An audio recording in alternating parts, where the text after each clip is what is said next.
Good morning. Welcome back to the fifth and the last day of Istanbul Fintech Week. Our last day of the events is called Artificial Intelligence in Finance Summit. We will begin by the first session on impact of AI on financial services. The panel hosts two experts. Making infrastructures intelligent is running amok in financial services. Financial institutions should expect a 22% cost reduction in operating expenses due to AI, with most of savings coming from the front office, according to analysts. But it all hinges on one thing: consumers' level of comfort with AI. The panel offers an opportunity to hear from practitioners of the impact of AI in financial services. Ceylan Onay from Digital Finance Working Group at Boğaziçi University and Dalith Steiger-Gablinger from Swiss Cognitive. Welcome to the AI in Finance Summit of Istanbul Fintech Week 2020. This summit is co-organized by Digital Finance Working Group of Boğaziçi University in collaboration with Fintech. So Digital Finance Working Group is a research unit that focuses on fintech and its impact on financial services.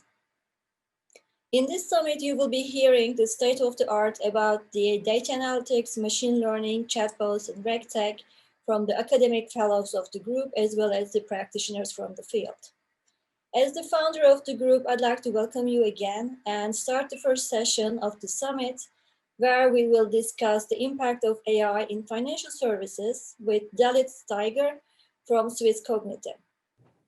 Dalith is an expert in cognitive technologies and the co-founder of the award-winning startup Swiss Cognitive, a global AI hub.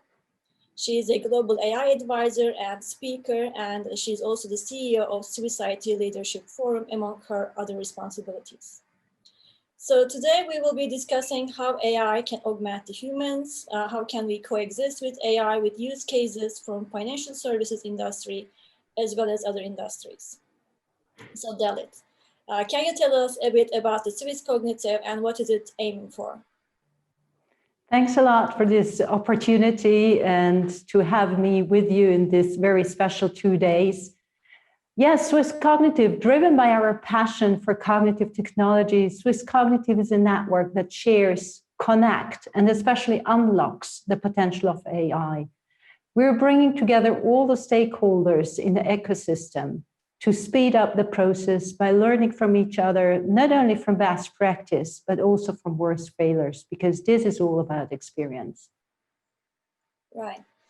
So financial innovation is transforming the financial services across three dimensions, namely new products or services, new outputs, new processes, or new business models.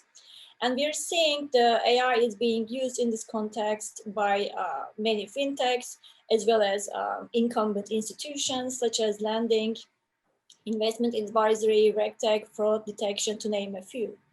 So what is AI and what should we understand from it? So for me, AI is an emerging technology that augments the capabilities of the humankind and its weaknesses, like performance and quality. Our strengths are emotional intelligence and creativity. So development of technology followed by the trust we human build in technology and how we adapt our daily life by using this technology seeks for new results. So for me, when people think about cognitive technology, they mostly think about computer, robots, devices, and algorithms. But when I think about cognitive technology, I think about the people, how the cognitive technology can support humankind. AI is not magic, is no sci-fi. We're not talking about Terminators. We're talking about the real stuff, the small little steps we can do to support us in our businesses and in our health. So we can say that I think AI is leading growth in many industries, either via automation or labor or capital savings or innovation. So, and fintech companies are using technologies within AI like NLP, deep learning, or computer vision, etc., according to whatever their growth objective is, and the structure of the data they want to work with, whether it is text, image, or video. So how does AI really create value added to the businesses? What can be some use cases from financial services or other industries? I would really like to emphasize here about the banks. And today, banking is really highly armed with technology. Single digital percent performance are the differentiator to the banks. And adapting and learning systems, like you just mentioned before, are getting even better and faster market insights. And this is at the end what you need to do to be at the forefront. And one of the big things are the instant information that we can get from there. So we have talked about the example of a portfolio manager, how he can use Exactly. Yeah. So looking at a portfolio manager, he is able to get much more accurate and instant information about the profile and the risk appetite of his clients. And one of the things that I think is most important when we use and implement cognitive technology to our businesses is that we have more time on the personal level. So one of the things that is core is that we have time to talk to each other, to find out things that you can't evaluate through an algorithm. So for me, this is definitely one of the big advantages by using kind of algorithms to support the portfolio manager in his work, to have more time on the personal side with his clients. Yes, and yeah, sorry. You mentioned also image recognition, and this is what we were talking about, another industry where we see how much actually algorithm can support the humankind in its business. If we're looking at breast cancer coming from the health industry, if you are going to a doctor and he tells you that he thinks that due to the X-ray you have breast cancer, then you're going to go to get a second or a third opinion. And these doctors may ask their colleagues somewhere on the globe. But these days, if you can compare all these pictures that are around and check them against yours, the accuracy of the results is much higher. So on one hand, here we see also we have a huge benefit through the technology to predict much earlier signs for breast cancer, for example, and give the doctors more time to get in contact with you, to have a discussion, because at the end, your personal appearance and your psychological situation does a lot to it. So this is like just from another industry to see how much we can benefit from the huge data that we have out there that can be evaluated by an algorithm much faster and especially with much higher quality and accuracy. Correct. So we are also seeing use of chatbots quite intensively. I mean, from banks, they are becoming like on the front end, they are becoming the first touch point to interact with the customers and understand their financial needs. Or from an insurance company, we're also seeing, again, chatbots as the first touch point. Can you please elaborate on that as well? Absolutely. And you just mentioned it. We're talking here about the first touch point. And this is not only about the chatbots, it's also all inbound that we have to have in focus, whether it's email, phone, chat, forms, mails. So one of the things that we can learn them to learn. Means that the algorithm can supervise and look what the staff of a contact center is doing, learn from them, and especially also learn from their mistakes to do it better, to get to a higher quality. So this is one of the things that we see a huge advantage also to actually support your clients much better in its needs. And one of the very, very hard points is like, how can you link an inbound request to a single use case, to a single client and its transaction? This is a very, very hard thing to do. Yes, so to give an example from financial service as well, I was reading a paper the other day, and there was this academic research using use of NLP in analyzing the information about firms' earnings announcements in conference calls. So they were like challenging the evasive or the incoherent responses of the executives when they are presenting about the firm's earnings, and trying to get emotion-free feedback from the presentation by using NLP, and they have devised a new trading strategy using NLP. So this is getting really interesting, I think, where the financial services industry is going to continue using these technologies. So what can we say? Yeah. What can we say about the value creation for the humans? I mean, in the past we had human resources, but now the topic is here, human AI resources. So that requires a lot of change management. You know, how can, you know, we're saying AI is optimizing processes, automating repetitive tasks, so we have more quality time to use our employees, but that requires a lot of training. So what do you see the companies need to do, how they can, you know, incorporate this change?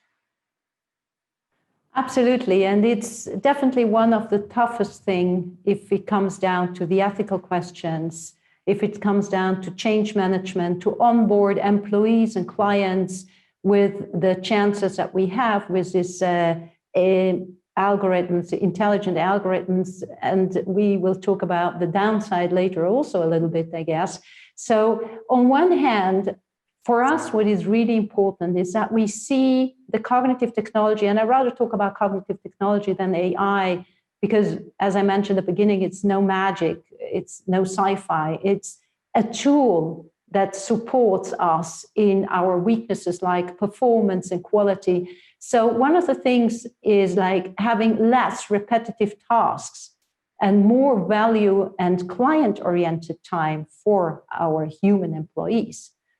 We want to have more engagement, and we want to have like more interpersonal things that they can do. So one of the things is definitely in this change management that we onboard, we see what actually are the core competencies of our employees, what do they like to do, what is their passion, and how can they even be better in their passion by supporting them with cognitive technology, taking away repetitive tasks, especially tasks that needs to be done in very fast period of time, that needs a lot and a high accuracy of quality. So there is where actually machine comes together with the human being, or the human being with the machine. Saying that, it's not about having human being redundant. It's more about certain tasks that we can be supported, that it's an enabler for the human being in its weaknesses. It enhances our capacity. So we will always find people who really going to lose their job. I don't want to make here a wrong picture, but mostly I think it's beneficial for everyone. And it needs also a lot of creativity to see the potential in every single job. How can you have co-creation between human and machines? How can we be together? And just one thing that just reminds me now is that we had a discussion about the interaction between human and machines. And the researcher there said that if the avatar is a robot or like even a Disney figure, the people are much more opener to communicate with him than if it's a kind of a humanized avatar. And I think this is really interesting. And what he always also was saying is that the interaction is significantly open and trustworthy. And as soon as a robo or an avatar is being seen more like a real human, then the human being is getting more stressed because it's getting kind of a competition, a direct competition. So with regards to change management, I think there is a huge value to show everyone, the employees, the teams, the companies, where is the added value from a technological perspective to what they do and how they can be supported in their tasks, especially the ones towards clients, especially when it comes down to health. Yeah, I agree with you that there will be certain lost jobs, but also there is a lot of opportunities to get from AI. And we talked about the value to the financial services. What about the value to the end consumer? The end consumer at the end profits from instant information of even more personalized and customized support from a portfolio manager, from client manager. They have better reports, more personalized reports based on their risk appetite. I mentioned that before. It's based on their transactional behavior. Everything gets much more accurate. And here again, I would like to say, on one hand, a lot is being done through those algorithms supporting the portfolio or financial manager to support his client and advise his clients better. And saving times on this side gives him more time to interact and to listen carefully to his clients.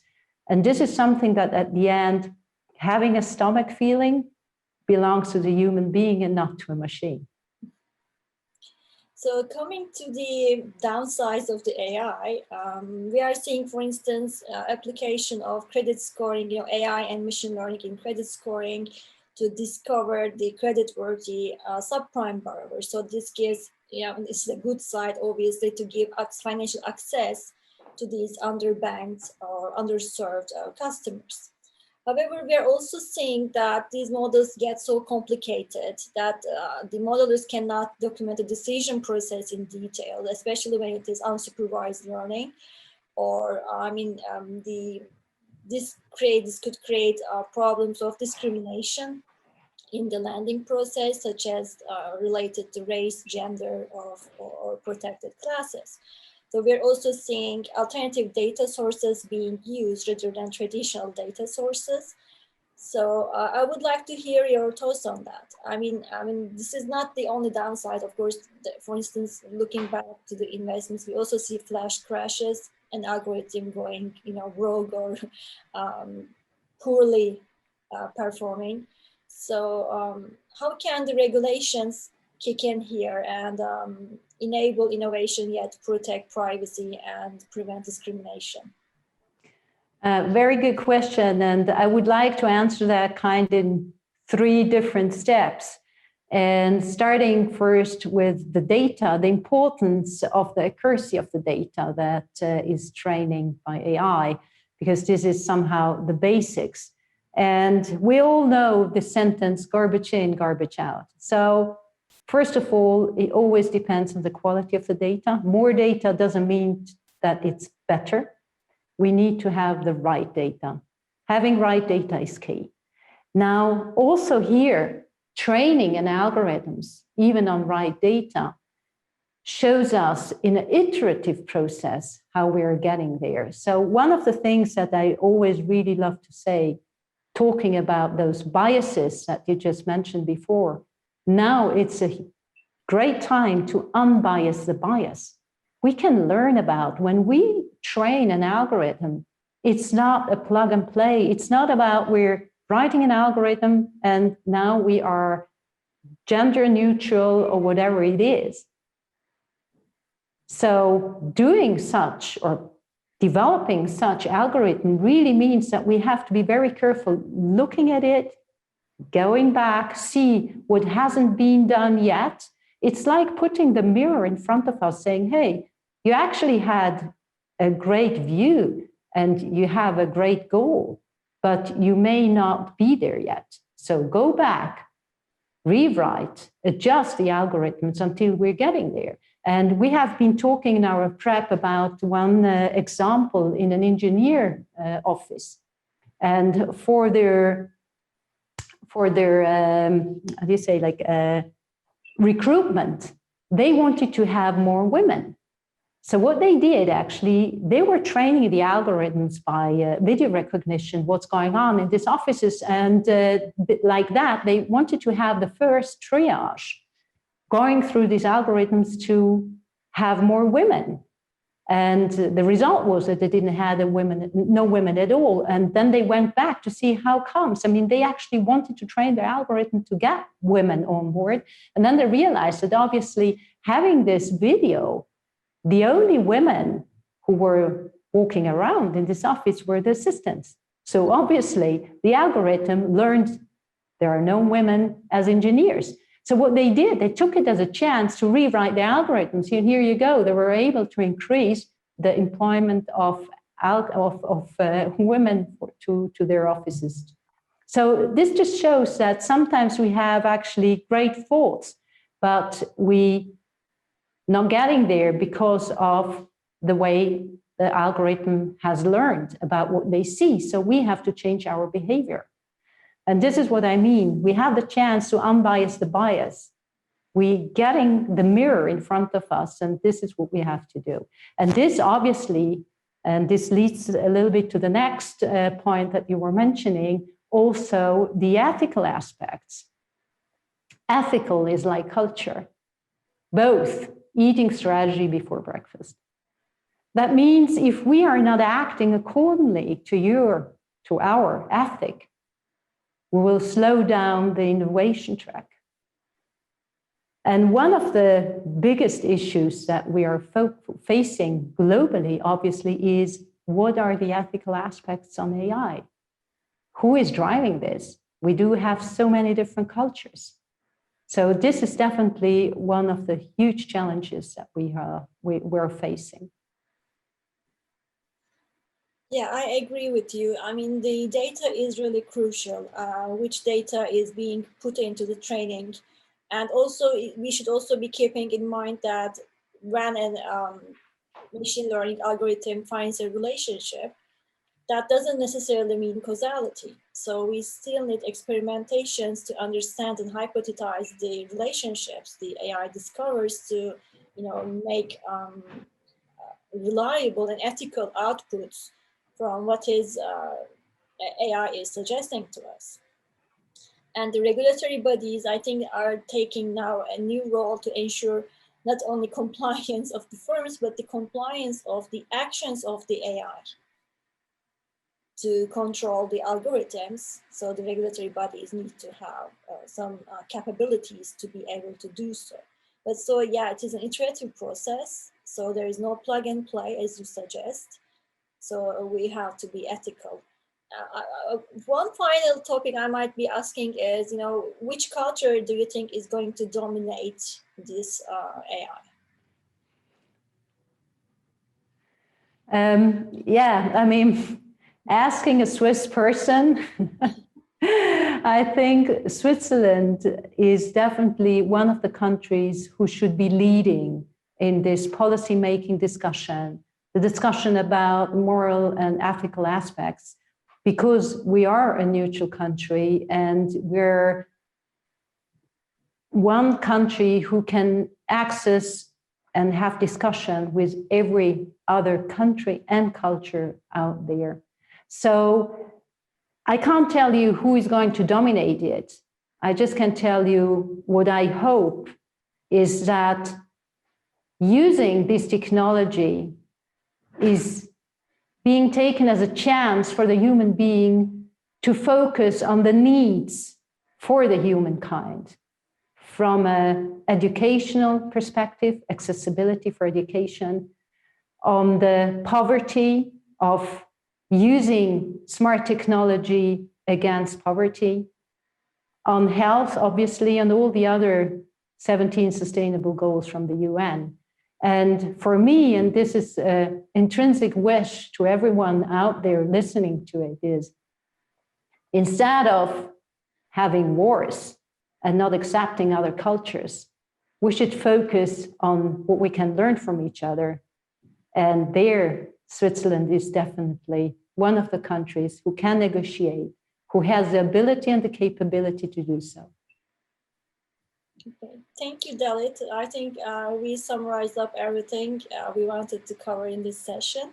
It was very lovely to talk with you, and we gained a lot of insights about the AI and how ethical it should be developed and what it proposes for the companies, for the fintechs, and for the end users.